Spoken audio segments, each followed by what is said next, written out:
the universe has not existed forever. It was born. Around 1382 billion years ago, matter, energy, space, and time erupted into being in a fireball called the Big Bang. It expanded, and from the cooling debris, there congealed galaxies, islands of stars of which our Milky Way is one among about 2 trillion. Our solar system is estimated to have been born a little after 9 billion years after the Big Bang, making it about 4.6 billion years old. Within the next billion years or so afterwards, the Earth in its mostly spherical shape was formed. And then, Homo sapiens, you and I, first appeared on this blue planet about 200,000 years ago, like a cosmic jackpot. But like the saying, all good things must come to an end. Somewhere between a second and a millennium from now, you and I will die. Our body and all of its parts will cease functioning and rejoin the Earth as regular, lifeless stuff. The Earth, too, will die, engulfed by an expanding, aging sun. The sun will burn off all of its fuel and end up a white dwarf, then burn out and die. The Milky Way will collide with nearby Andromeda and form a large elliptical galaxy, which will die by losing all of its stars to intergalactic space. The corpses of those remaining stars will die, decaying into their constituent parts. The universe will age onward until all matter is either stored in black holes or floating as free elementary particles. Those black holes will evaporate, and the universe will die. All that was will be an icy cold nothing, forever. This is one of the happier possible endings. This heat death, as in the death of heat, at least leaves us time to say goodbye. The truth is, the universe far predates humans. It will far outlast humans, and contemplating its death is a depressing effort that highlights our incredible insignificance. At least studying the physics of it all serves as a nice pastime while we wait to dissolve into nothingness. Heat death, or the Big Freeze, is generally considered the most likely future, based on how things are looking today. The universe is expanding and will continue expanding.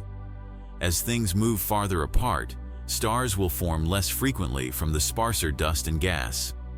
The last black holes will have slowly evaporated into energy through the theoretical process proposed by Stephen Hawking, perhaps in a Google, that's 10 to the power of 100 years. And maybe sometime afterward, the remaining particles will decay, and the entire universe will assume an average temperature of nearly, but not exactly absolute zero. Basically, the universe will be so big and sparse that the odds of finding anything at all will be effectively absolute zero. None of this will happen anytime soon.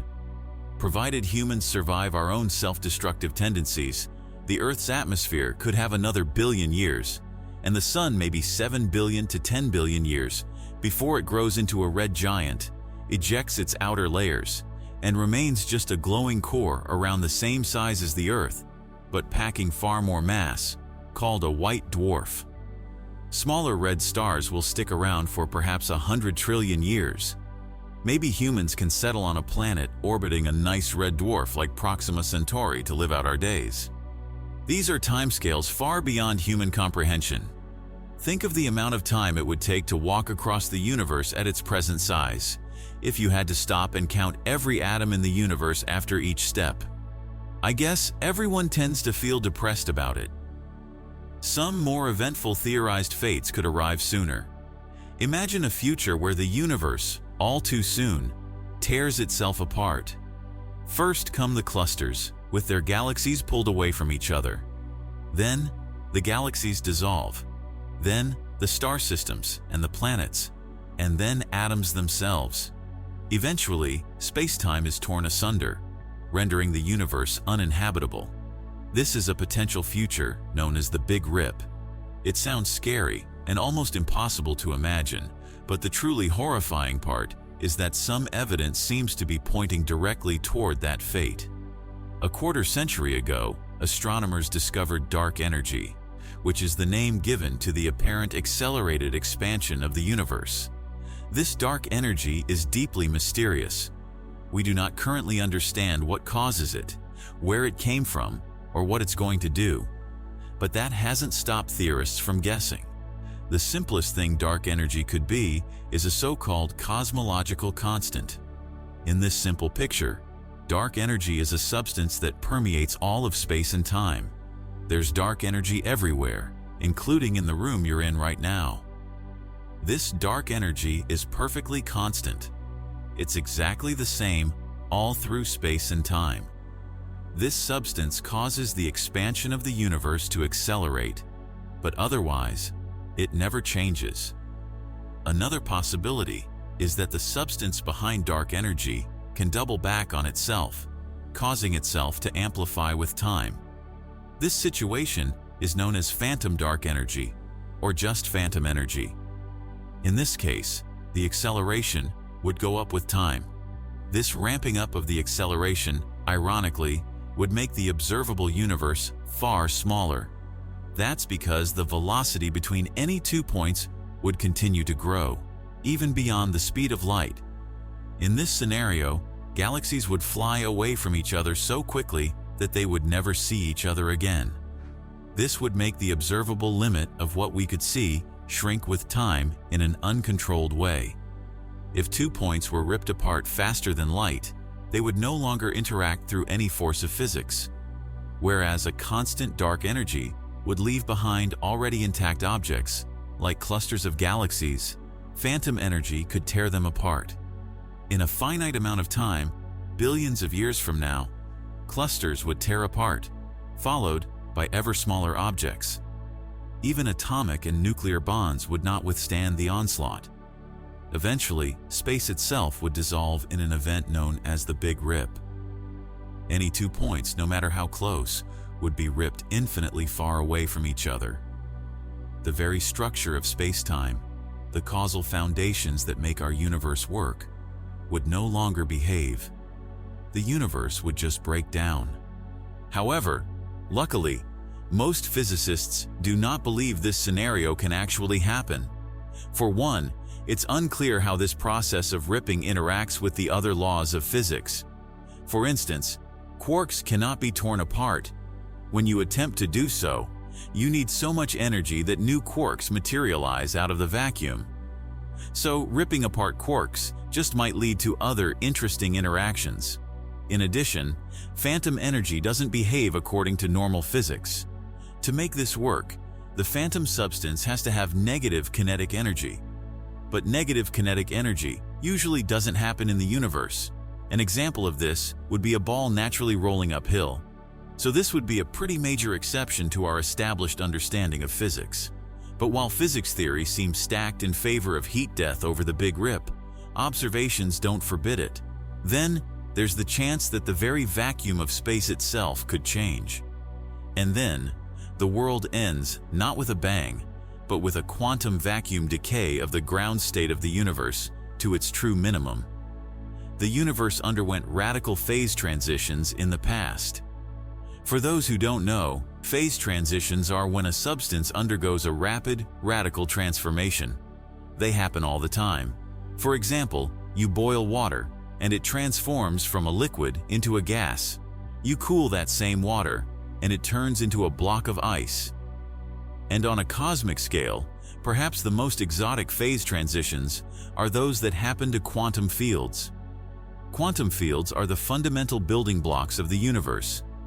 Every kind of particle, say a photon or an electron, is really just a local manifestation of an underlying field. That field soaks all of space and time like bread dipped in olive oil. The way those fields interact and communicate with each other makes up the forces and physics of our existence. That existence is based on 4 fundamental forces: gravity, the weak force, electromagnetism, and the strong force. But it hasn't always been this way. In the earliest moments of the cosmos, those forces were united. As the universe expanded and cooled, the quantum fields underwent phase transitions, splitting apart one by one. The last phase transition occurred when the electromagnetic force split from the weak force.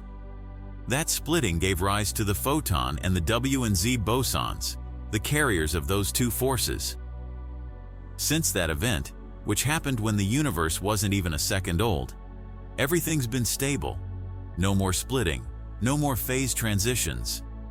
The four forces of nature went on to shape and sculpt the evolution of the cosmos for billions of years.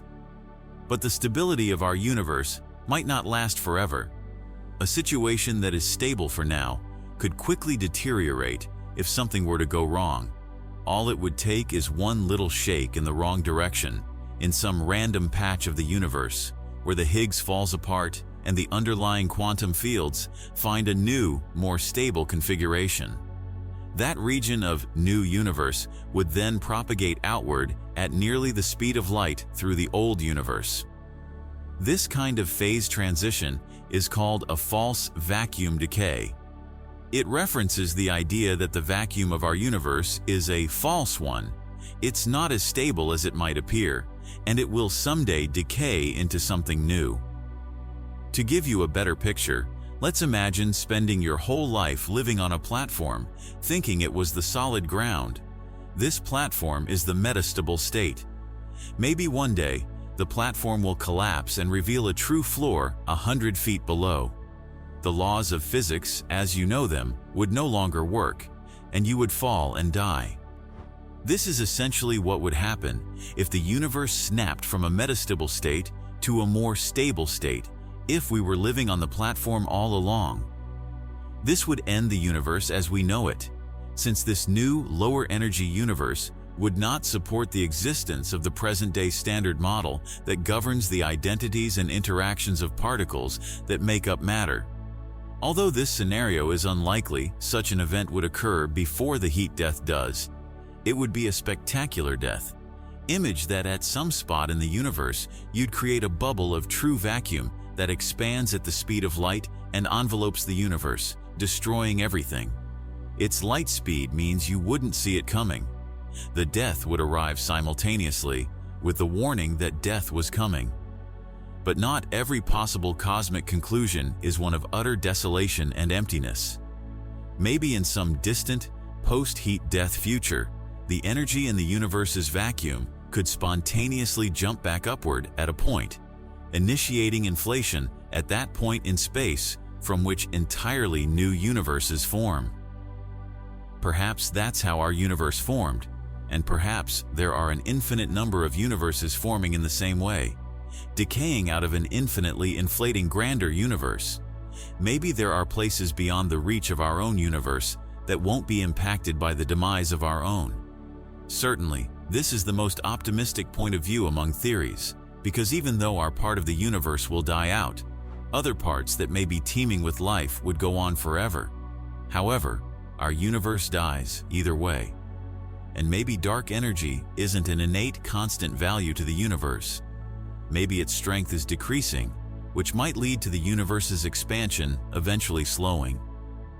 Everything could then turn around under gravity's force and collapse. That's the big crunch. There's a lot we don't know about the universe, so any or none of these ideas could be right. Any new discovery about the nature of dark energy, the Higgs boson, or space-time itself could reveal a vastly different fate of the universe, where everything wastes away to an infinitely vast nothingness. Everything collapses, or new universes spawn from the ashes of the old, or something else entirely happens. Regardless, humanity's existence and legacy, and everything else ever, will cease to exist or have meaning. But even if we do have a bunch of worst-case doomsday scenarios, they wouldn't play out for hundreds of billions of years. So, in the meantime, we can enjoy the nice, calm cosmos.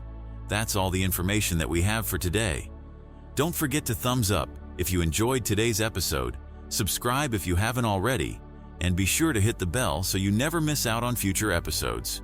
Your support motivates us to continue creating more and more quality videos. As always, thanks for watching, and we will see you next time.